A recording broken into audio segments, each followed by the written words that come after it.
started in just a second. We're waiting for Dr. Houston to come back, but I did want to kind of give you a little bit of information about this room since it's not our normal setup. There are active mics that hang from the ceiling. The microphones that you have in front of you, you'll have to push the button and you'll see the green light light up to speak into that microphone. We're also tapped into the PA system for the room, for the recording, and we're live streamed. So the only person that would be looking at this if she was not in the room would be Sister Carol.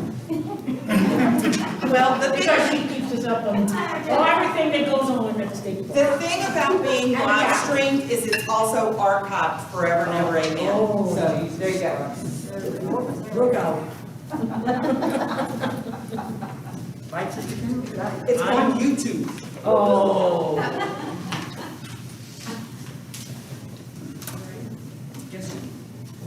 Yes.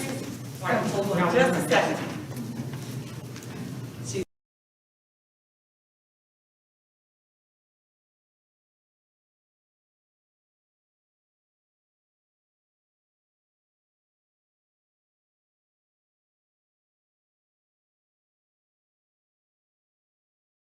Good morning, everyone. Welcome. We live, not only live stream, but we live people here. It's good to be live with one another than those Zoom calls that we do all the time. But again, welcome, and we'll ask Jennifer to take roll, please. Dr. Baker? Here. Ms. Faison? Here. Ms. Gazzolo? Here. Dr. Houston? Present. Ms. Moise? Here. Ms. LaRiviere? Here.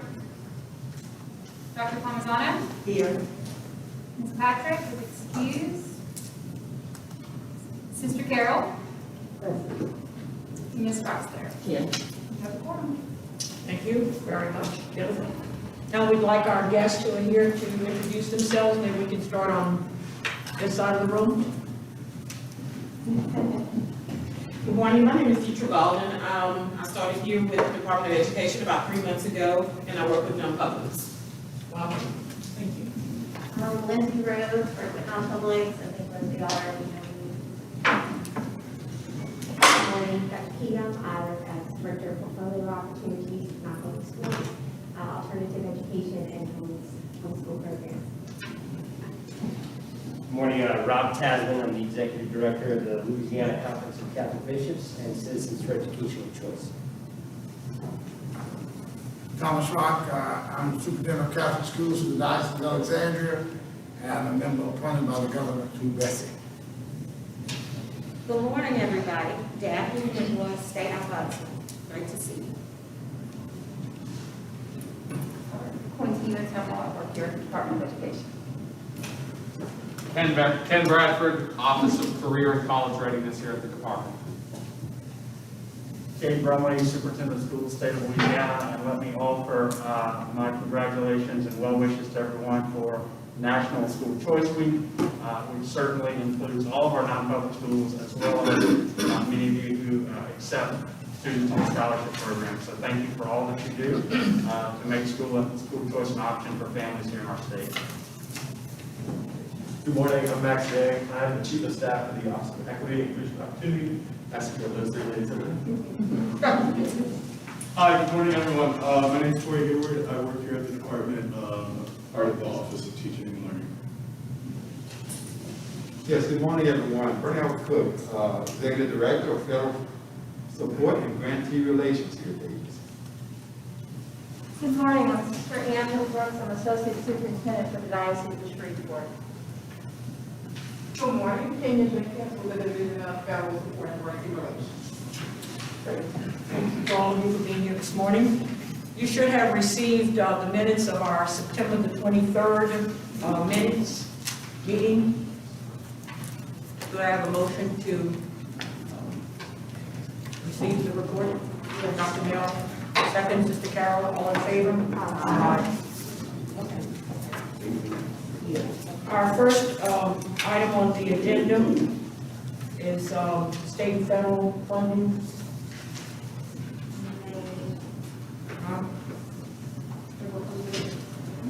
Matters, Consideration of an update report regarding non-public school federal funding.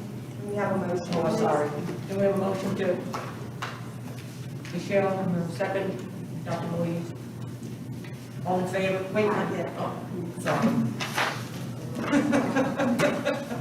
We don't run into that. No, we don't run like that in Lafayette either, but that's okay. Just doing my That's best. all right, that's okay.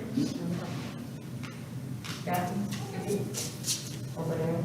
Do you want the picture is right up there, don't bring it to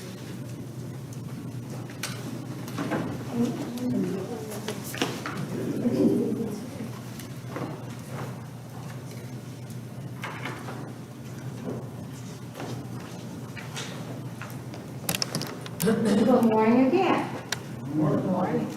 We are going to look at a few things this morning in terms of updates for not just the super app, but we're going to look at some other items as well. But we want to start with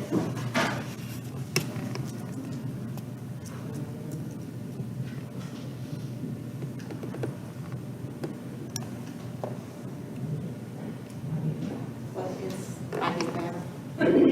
Yep, might be, I don't see the little dot.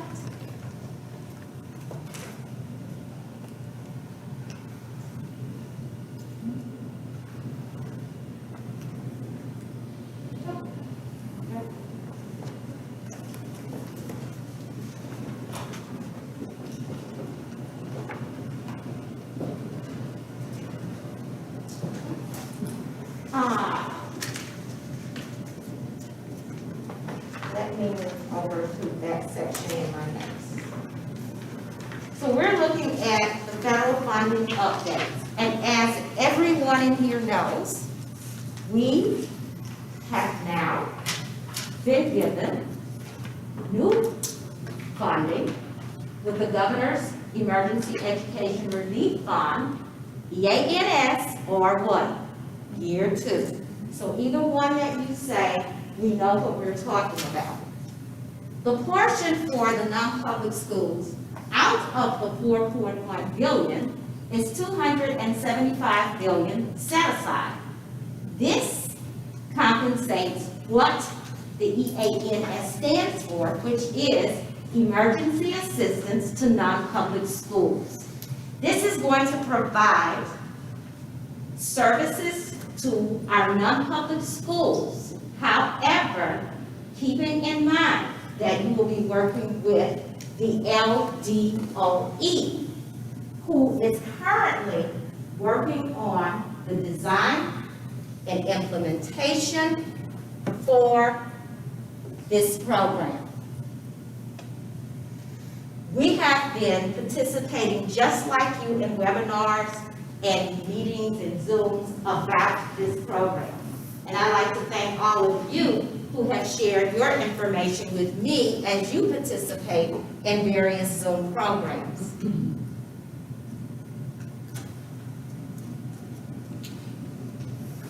With the gear for the Coronavirus Response and Relief Supplement Act, this includes that portion, but it is who that's going to provide you with the services. Who knows who that is? It's the SEA, it is not the what? The LEA, correct. This was established in DC, and the LEAs are not going to be required to provide equitable services under this program, under Gear 2.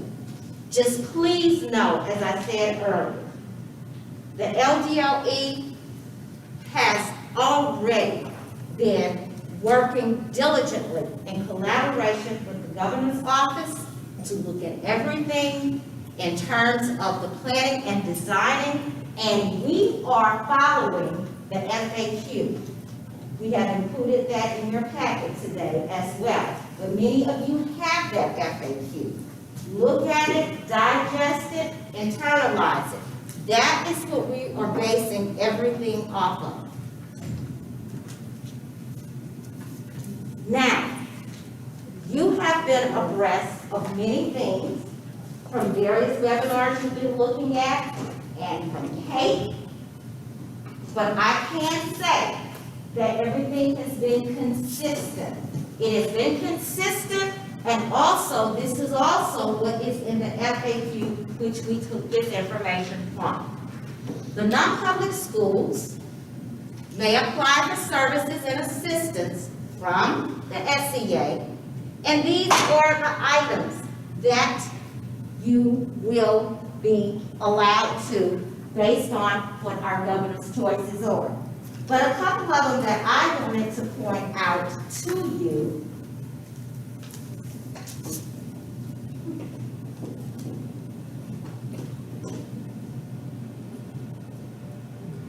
a couple of them that I wanted to point out to you was improving ventilation systems, including windows and portable air purification systems, physical barriers to facilitate social distancing, expanded capacity to administer the testing to effectively monitor and suppress the virus. The other items, as you know, are things that we have been using and getting. In addition, these are some other items. The educational technology. But look at the next one. Redeveloping instructional plans for remote and hybrid learning to address learning loss. Learning loss is a biggie term right now because we know for a fact that many of our students are experiencing this, and so therefore this is being built into it to address it, and it's being called learning loss.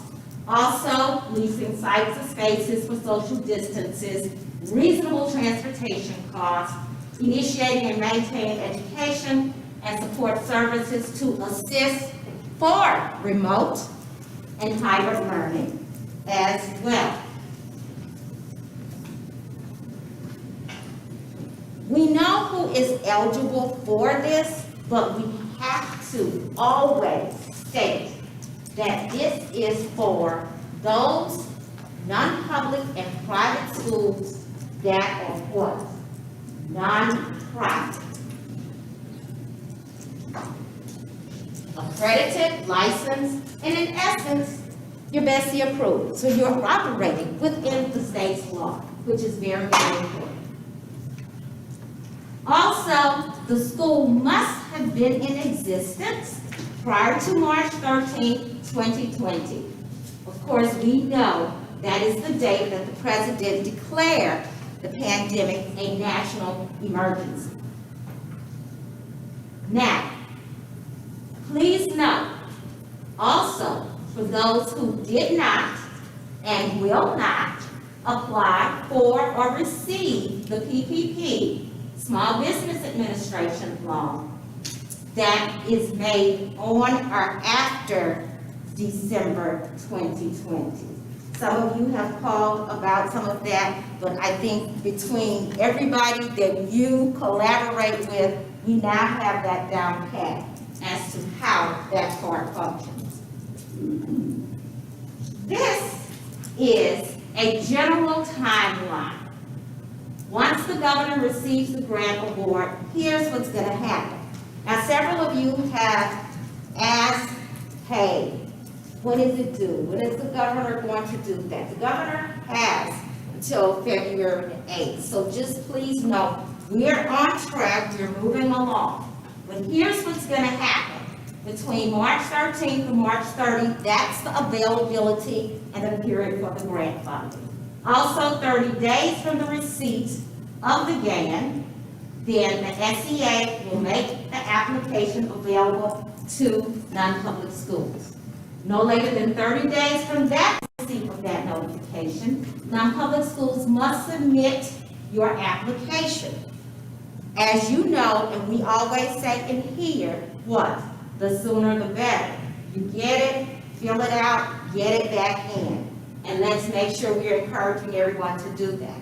Also, no later than 30 days from the receipt of the EANS program application, then the SEA will approve or deny that particular application.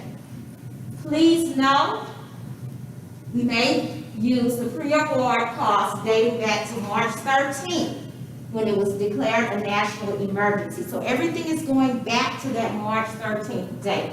And also, the SEA will award the Year 2 funds within 6 months of receipt of that gain.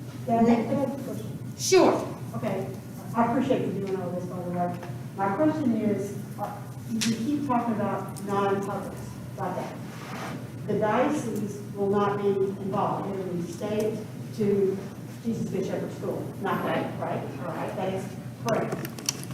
And it can be, but if you look at the FAQ, there is a section in the FAQ that does speak to, for instance, a diocese doing something, and we can look at that.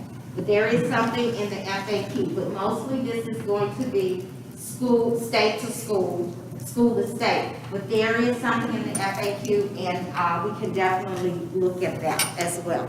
That was a very good question, though. Also,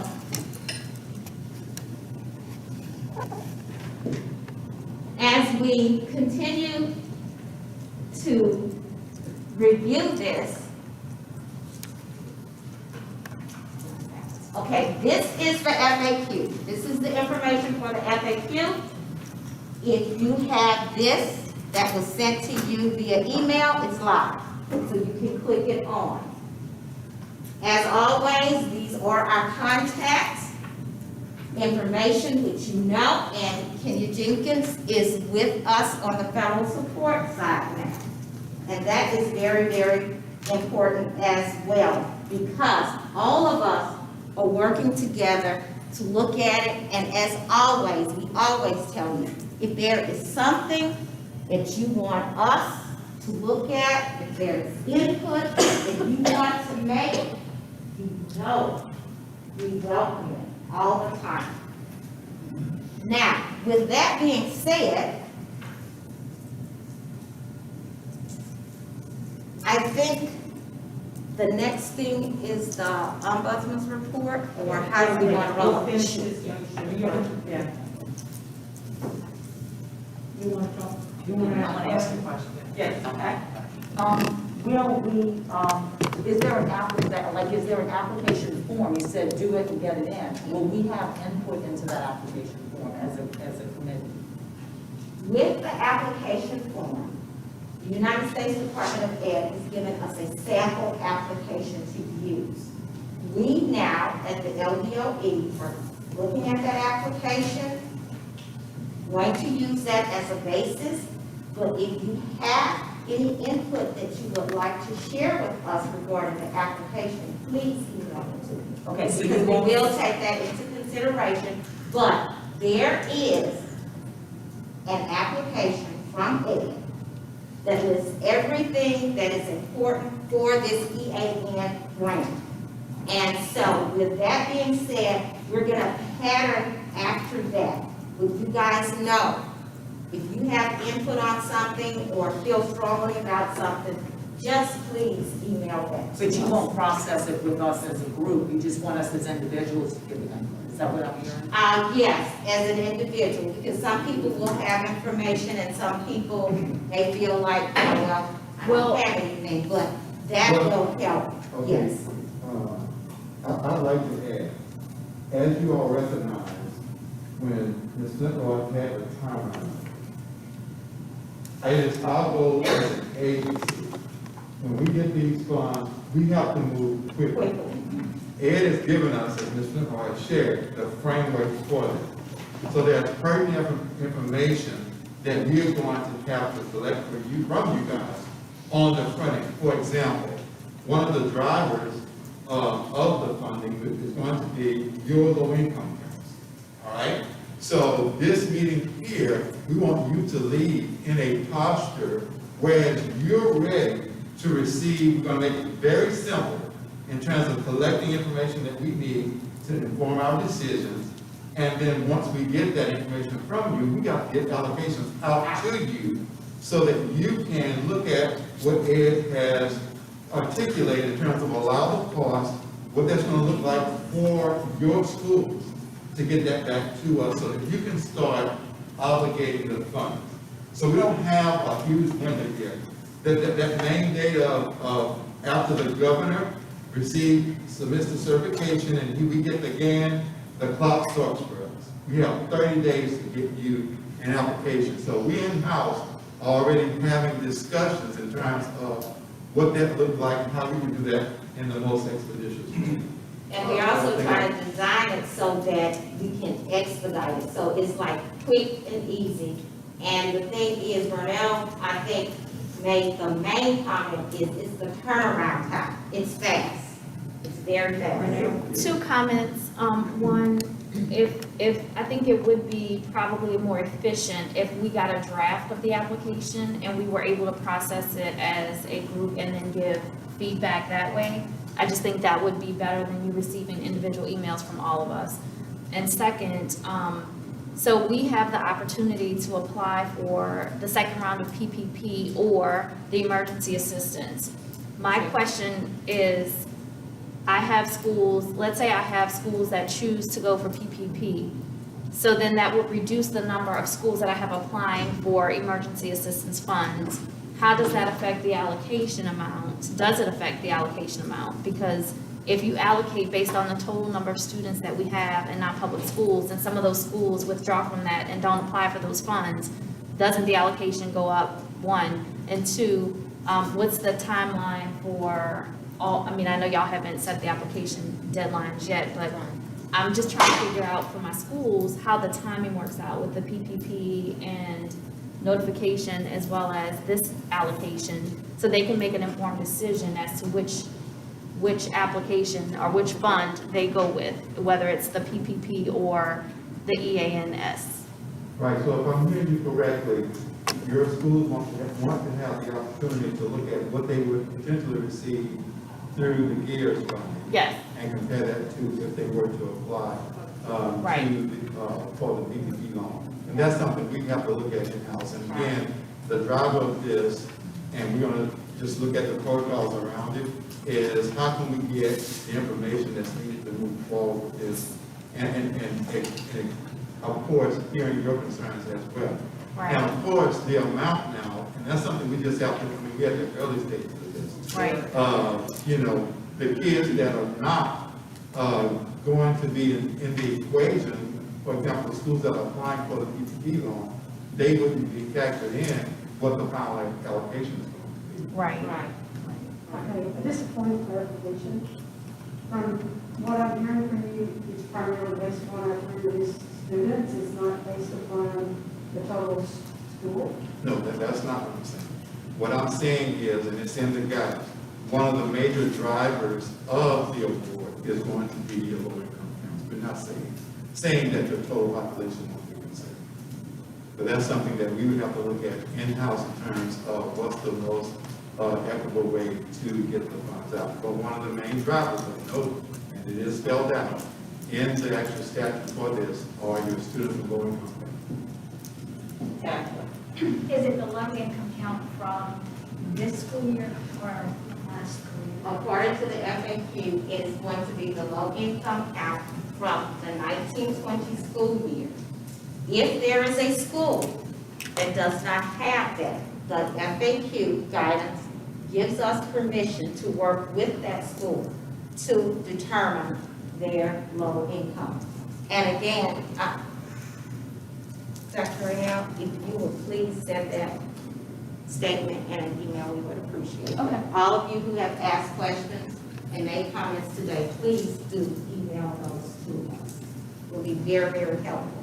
But the biggest thing here is to remember that everything is a very short turnaround time. And the reason that the United States Department of Ed made the sample application is for that reason, because they know that there are certain things that are going to be required and needed for documentation and information. And so the best thing to do was to put out a sample application so that across the country, we can move this process along. And that it had continuity from state to state as well. I'd like to recognize Rob. Thank you, Anna. So just as a point of clarification as we walk through this. Rob, can you stand in? Yes, ma'am. Rob Tasman, Executive Director of the Louisiana Conference of Catholic Bishops. To echo and not to, beat a dead horse, what Dr. Raynell Houston has to say about the allocation for schools, this becomes critical because as we understand it in all the guidance that we have received, is that the way in which the law has been crafted, every student in the non-public school qualifies for funding. However, it is weighted toward those students in low income. So really the deciding factor for us in order to make our informed decision has to have a sense of perhaps even a percentage of what this looks like, right? In terms of what I mean by that for clarity is if students in the lower socioeconomic bracket are going to receive, say, 50% of this funding, and the favor is going to go to them in that respect, that helps us then look at what may be allocated for all the other students. And so timing is obviously of the essence in the governor first applying, in the receiving of the funds, the development of the application, and the schools ultimately applying. And so to whatever extent that we can aid one another in that process, I think that's going to be critical for us in our decision. And I think that's an excellent point, which is one of the main reasons, as this information was coming hot off the press, that we wanted to get before all of you today to hear, so that you can have a voice in how we're going to come to the table and really make some informed decisions. So all this feedback is really good. Right, Ms. Cassidy, is it your email? Yes, ma'am. Thank you. Anyone else? I need a motion to receive a report. We have, Oh, we just need what else? Mr. Carroll, second. We already have the motion. Just any opposed?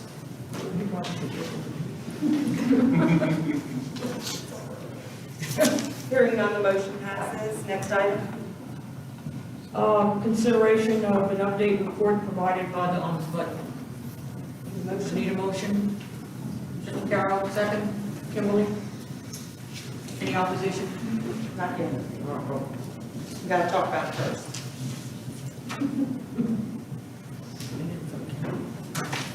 Okay, moving right along. In the ombudsman's report, what this is pertaining to, as you can see, is the super act. We want to just be sure that everybody is on target with what is needed for the LEAs in reference to the super act and what consultations you should have had by now and those that are forthcoming. As we look at this, you know that you have already submitted your intent to participate form as well as your October 1st poverty income data in whichever manner that you submitted it, be it through the free and reduced lunch information or the income survey that goes home to all of your parents per child in the household. Now, in looking at that, we still use the non-public academic classifications list from the state non-public office that Lindsay is so gracious to help us get out every year, which has the Broomfield Guide information with the total enrollment data that is used to help calculate your Titles 2 and 4 allocations. With that being said, just remember, this is where we pull that data from. We do not collect it school by school. It comes from this because this is reported to our state non-public office. As for IDEA, the LDOE will continue to provide those counts for the non-public students with service plans to determine the private school's proportionate share.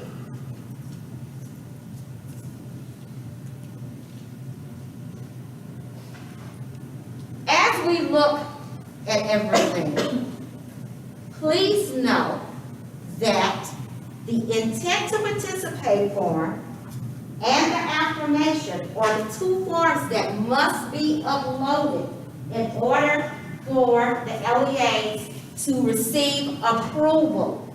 So we must have those forms. You all are gracious in working with our deadlines. We have made a lot of headway over the years with all of this. But there are quick few reminders, some friendly reminders. Please spell out the non-public's name and the school system names. Don't abbreviate. Here's why. Because Daphne is not the only one looking at them. I know what those abbreviations stand for.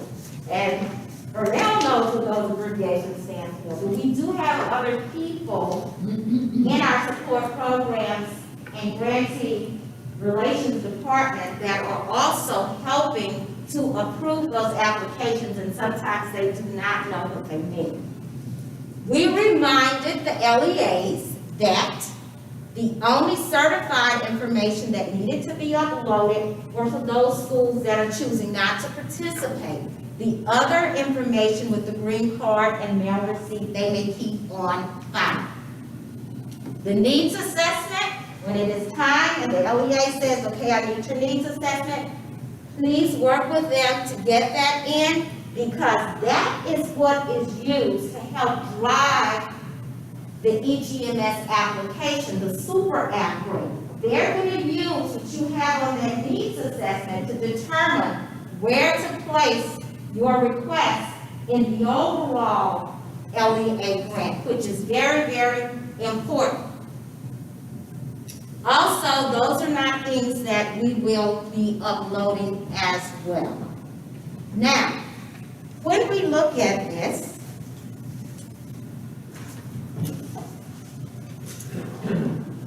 from January to May 2021, this is when you're going to engage in timely and meaningful consultation to talk about the scope and sequence of the Title I program. You are to meet with the LEA. Let them present their design and plan to you.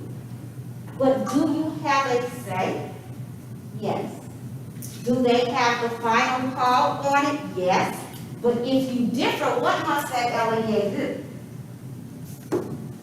They have to explain it to you in writing, why they either disagree or choose to do something different. Just remember that. Also, this is the time frame that you are preparing that needs assessments for 2 and 4. You are justifying why you are asking for what you need on the needs assessment. Title III for the English language learners, services are available. Some of you say, hey, I'm just really not sure how many kids we're going to have. So you work with the LEA to come up with a plan for that, because many times what they will do is just set something aside within their budget to know that if you get students who need the services, that allocations will be available. Now, the LEA has to submit the intent to participate forms in their first submission of the Super Act next month, right around the corner, in a week. So please know, if you have not, if any one of your schools have not sent anything, contact that LEA. If you need to, contact me. Between May and June of 21, this is when the non-public schools are going to submit their overall budget, which covers who? The public as well as the non-public. And so this is when the affirmation of consultation form must be submitted. Another thing that I would encourage you to do too, as we do every year around this time, is to what? Look at your budgets. Look at those budgets. Schedule budget meetings. Talk to your schools. Have you received all your goods and services? Do you know what's left? Because we want to be sure that we are meeting those deadlines and having fewer carryovers as possible. If we do, that is okay, because you guys will work together to justify that. But this is very, very important. So it's a good time to take care of them.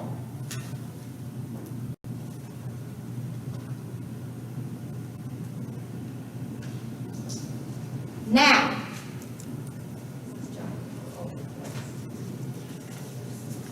I want to also share a couple of other reminders outside of the budget.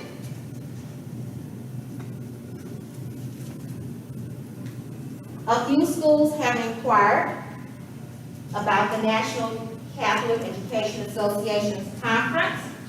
I am reviewing those agendas with the LEAs so that we can make informative decisions with that. Also, a friendly reminder, please submit your technology readiness tool data. Some of you call it TRT, but that's Technology Readiness Tool Data. This is your device and connectivity items that you have. If you need any assistance with this, do not hesitate to contact EdTech. And that is edtech@la.gov. They were willing and ready to assist you with that.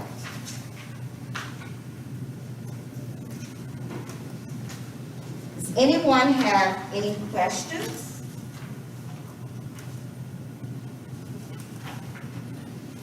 I encourage you again to please email us in reference to your comments and input on the EANS program. As always, you always give anything that you send to us or say to us considerable consideration, and know we are all working diligently to try to be sure that this goes smoothly and effectively. All our children are involved, be they public or non-public, and they are all important to us. Yes. I just have a question to ask you that probably needs to bounce over here to Ms. Jenkins. EDF, is this still on timeline for next month? Typically for the allocations come around late August, early December. No, the funding. Oh, to be released to you all, it is on target. It's already Yes, ma'am. It's a whole new application. Thank you, everybody. Daphne, I have one more quick Oh, I'm one. sorry. I pulled it up as you were talking, but this year with the NCEA conference going virtual again, they are offering a party premiere pass for an entire school. Oh, okay. $999, but February 28th is the key deadline. So- Okay. But this would be, especially for the high schools, Yeah, this it would would be a be huge great. saving as opposed to To the, 30. yeah. So do this on that.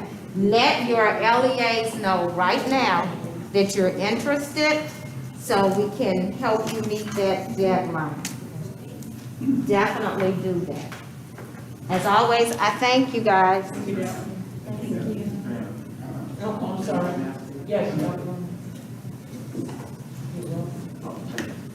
Just want to take a moment and offer my appreciation for your patience as we work through the year's funding. One of the things that I appreciate that has happened with this round of funding in comparison to the earlier funding is the separation between the traditional public charter as well as the non-public. I think that this will ultimately be a smoother, easier process for everyone without that level of entanglement, which in fact, in many instances caused friction that really was unnecessary. And so I'm thankful about that. The other thing I just want to offer my appreciation is we're going through a presidential transition. We're going through a transition at the U.S. Department of Education, and understandably so because of that. Some of the information is just slow to roll out. And I've had conversations with some of you and certainly Rob, Mr. Passman, and appreciate your advocacy as well as your support and insights for all of this as well, and we'll continue to stay engaged. But we want to make this as easy as we possibly can for you all. We just want to make sure whenever we put something out, that it's exactly what it needs to go out, so that we're not having to go back around and correct stuff on the backside of that. So just continue to bear with us. Once it goes, it's going to be a fast-moving process, so be ready at that point. But we'll continue to work with you, and like was mentioned, if you have suggestions or anything like that, just shoot them over to us, and we'll take that into consideration. But we probably will, as much as possible, use an approach that is being recommended by federal government as much as possible, because that way we can be sure that we're in line with the methods in which the funds are supposed to be engaged. I also, just from the governor's office, I know that E2 is very interested in making sure we get these funds out, making sure that they're used appropriately. And so we're going to be in a good place. I just wanted to stop and just take a minute and just say thank you for your patience. We just want to make sure that we get all of this right. And if you have feedback on anything, surely please send that to us. So, Sam, thank you for giving me a moment. So we have a motion on the floor to receive. Is there any opposition? Hearing none, the motion passes. Next motion. Consideration of an updated report regarding the 2021 Teacher Leader Summit. Receive, Suzanne, second. Paul, all in favor? Oh, no, never mind. I'll get it before we leave. I'll get it on the next one. My brain is full. Have some thinking. No, I haven't. Hi everyone, thanks so much. I'm here to talk to you about Teacher Leader Summit 2021. So there's going to be two parts this year. We are having the in-person summit, the event that you're probably more familiar with.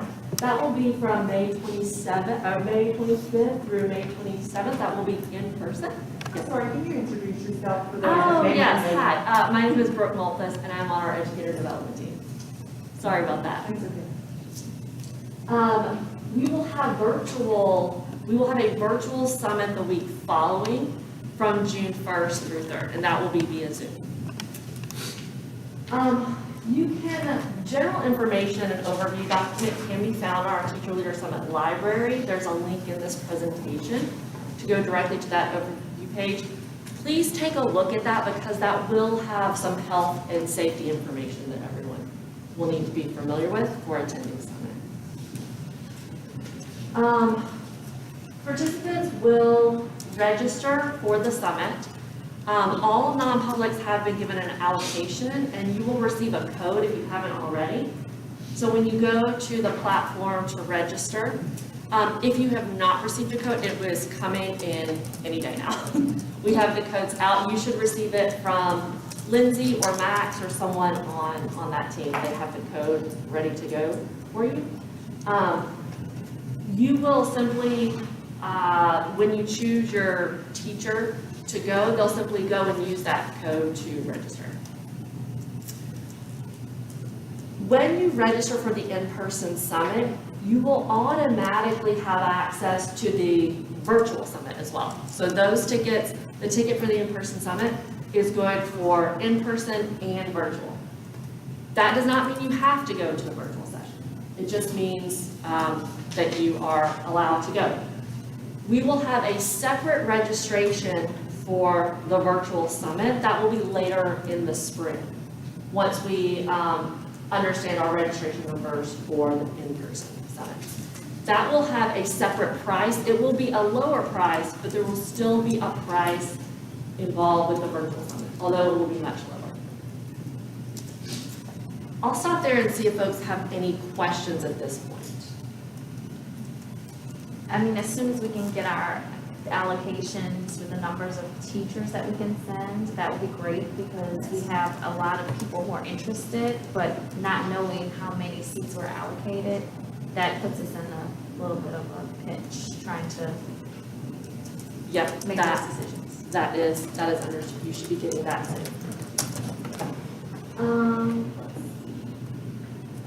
So obviously, the other thing I will say is, due to social distancing, this is the first year we've actually had to allocate tickets. In the past, it has been a first come, first serve, but we have a significantly reduced number of seats because of social distancing. Now, we feel very confident, our team is working very, very closely with the convention center. We feel very confident that we can pull this event off in person in a way that is safe for everyone. We are adhering to very strict social distancing rules, but because of that, it does mean the number of people that can attend has to be much lower, obviously, than in the past. So just wanted to make sure that everyone understood we are taking every precaution necessary. In addition to the ticket allocations, there will be some additional small cohort meetings as well. And you can see the list up there, some focus groups, some literacy cohorts, etc. Let's see. Okay, the regular registration is March 2nd through May 10th. Early bird registration started in January. The most important thing to note here is you need to purchase tickets by April 12th. If those specific allocations are not used by April 12th, they will kind of be put into a large pool, and it will be a first come, first serve at that point. Now, if you use up your allocations after April 12th, there could be additional spaces left. So it's kind of a good and a bad thing, right? So definitely use your allocations by April 12th. After April 12th, we may be able to open up some additional seats. These are the ticket prices for the event, the 1-day ticket and the 3-day ticket.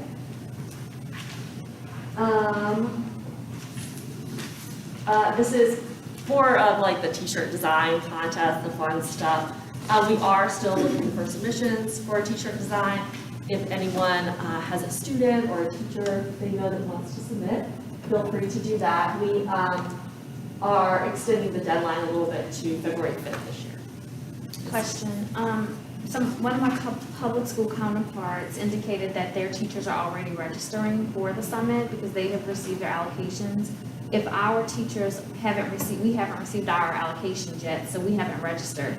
What if sessions that we're interested in attending are full because? The session list has not been released yet. That will not be released until April. Perfect, yeah. Thank you. Yep, great question. Awesome. These are office hours. If you have additional questions, our team is available for office hours on these dates. Simply log into the Zoom and feel free to ask any questions that you have. And this is our email address, lvoeevents@la.gov. We'll get a lot of questions around this time, so please just give us about 48 hours to respond. Any other questions about teacher leadership? Yes, ma'am. We're still in school through the end of May, so we would only be registering virtually, so Okay. do we need to adhere to any of these early deadlines? No, that's totally fine. We know that some schools have to go longer this year because of the pandemic, because of the hurricanes. So we understand, however, we booked this space a year in advance, so we can't change that in-person date, but we do have the virtual option. And we do feel confident that there are going to be good sessions in both the virtual and the in-person.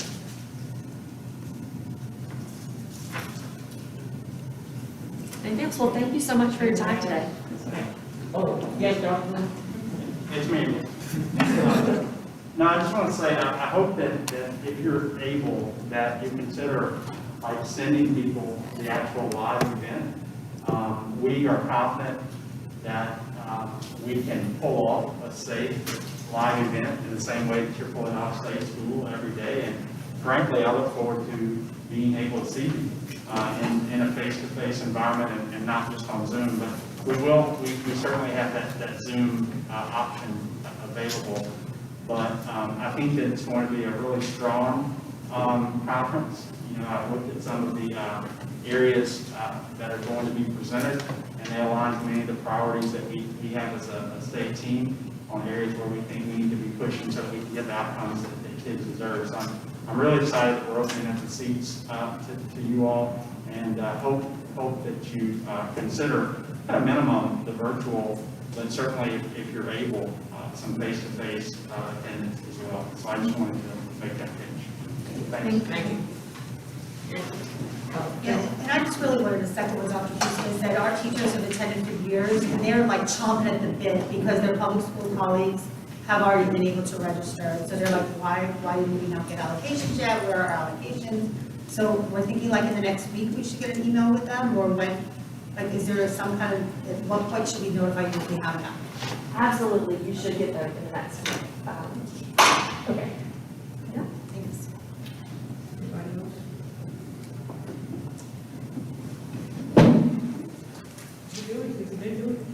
Any opposed? We have a motion on the floor to receive the TLS report. Any opposed? Hearing none, the motion passes. Next item. Okay, next item, our last item, consideration of an update reporting regarding Jumpstart, pre-educated graduation pathway.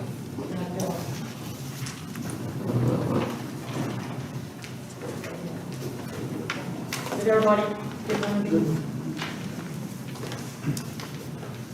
Need a motion?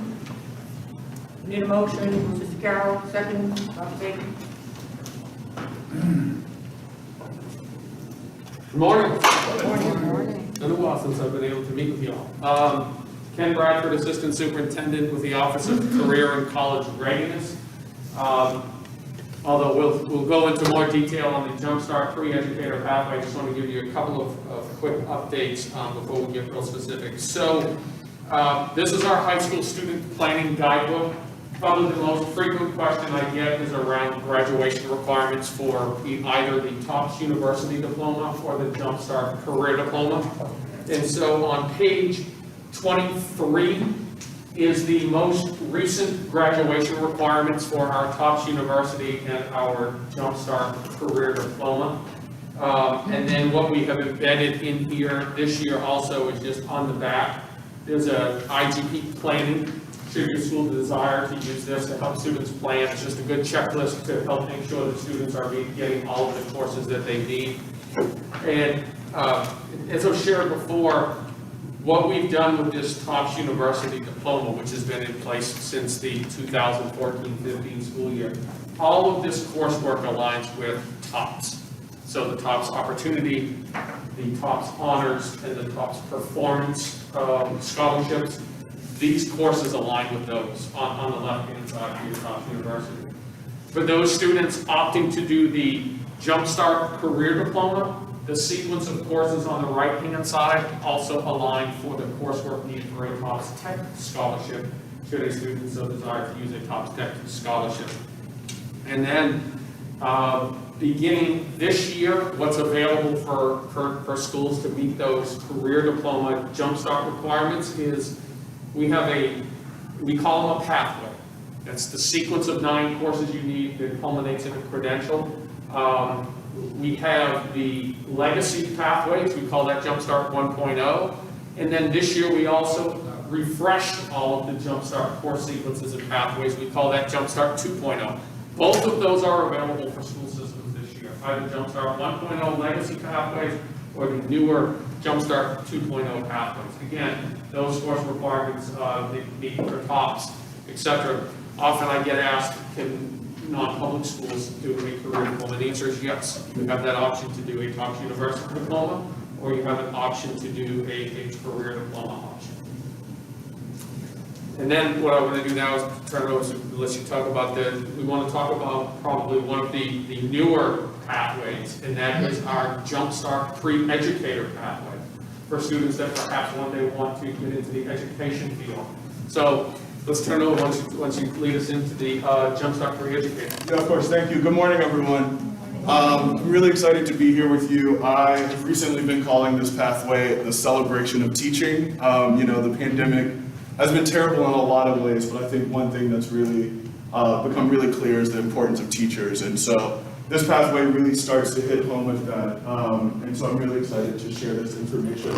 My name is Corey Hayward. I'm with the Office of Teaching and Learning here at the department. this is the team working on this pathway, and so I know you have this information. If you have any questions, please reach out to us. I think you'll notice some of the names that we all really geek out on the profession of teaching, and so please reach out if you have schools, if you are interested in learning more about this pathway. I know several of you have heard some of this information in a couple of different webinars that we've had, so I'm going to really just kind of get to the meat of really what I'm excited to share today. The pre-educator pathway really starts to hopefully knock away at some of our workforce challenges here in the state of Louisiana. Specifically, when we think about, and all of this data is in your deck, and I'm an ELA person, so I won't dive into the data too much, but what's exciting about this pathway is we know the next generation of teacher leaders are sitting in our classrooms right now. There's a statistic that about 60% of teachers end up teaching about within 20 miles of where they themselves graduated from high school.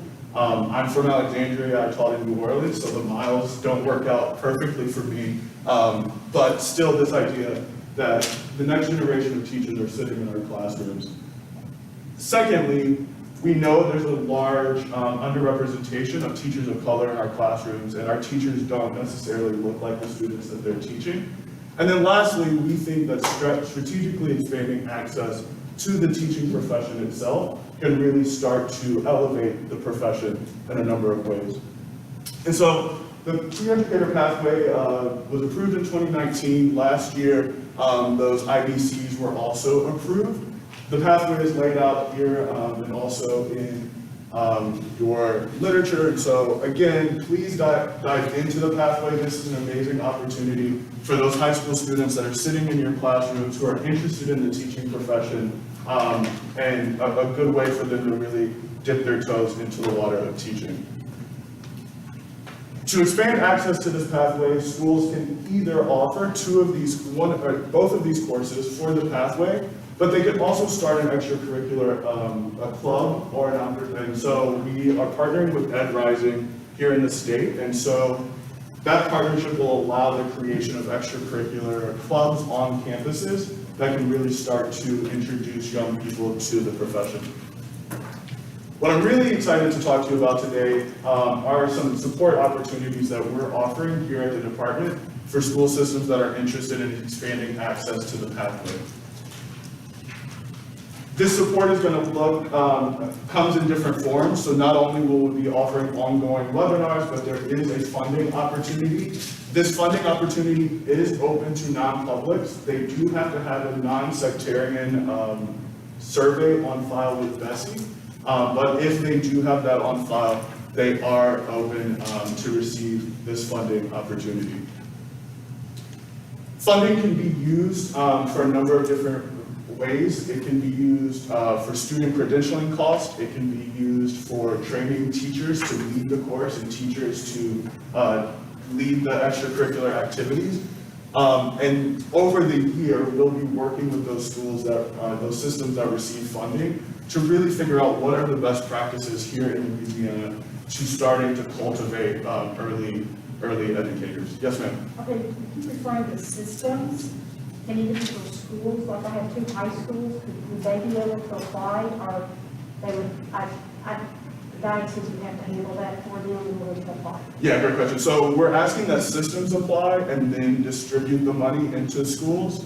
I do know we've had some individual conversations with different charter organizations, some that have one campus, and so we've handled those conversations a little bit differently. And so if you want to reach out, we can talk more specifically, but also in general, we're asking systems to apply and then fund down through the schools. But it could also, on an individual basis, there may be different ways to go about it. And $10,000 is the top? Yes, ma'am. Any other questions there? Thank you for those. And when will this be made available? So the application is posted. They have about a week to complete it. It's a pretty simple, straightforward application. And a link is there in the webinar deck. And so that application is up. It is due on the 29th. Again, it's a pretty quick 4-question application, submitting a budget, And if anyone needs assistance doing that, please reach out. It's Of still January.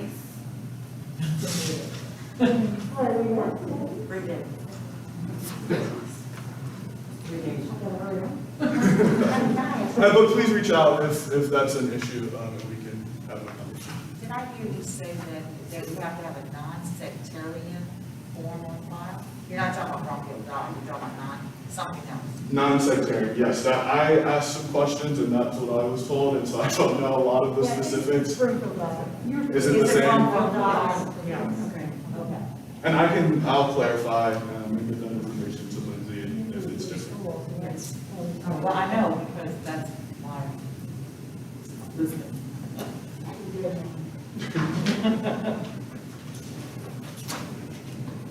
Again, please reach out. We love on our team to talk about teaching and the heroes that teachers are. And so please reach out if you have questions. If you have a teacher that you think would be really perfect for this and they don't really know how to get started, I'd love to have a conversation with them and help them get this work off the ground. Thank you so much. Any questions, Kim? Thank you very much.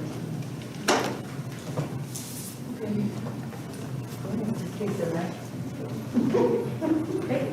Any opposed to the motion to receive the pre-educator report? Hearing none, motion passes. Our next meeting is March 16th, 10 o'clock, the day before St. Patrick's Day. You might want to wear your green. We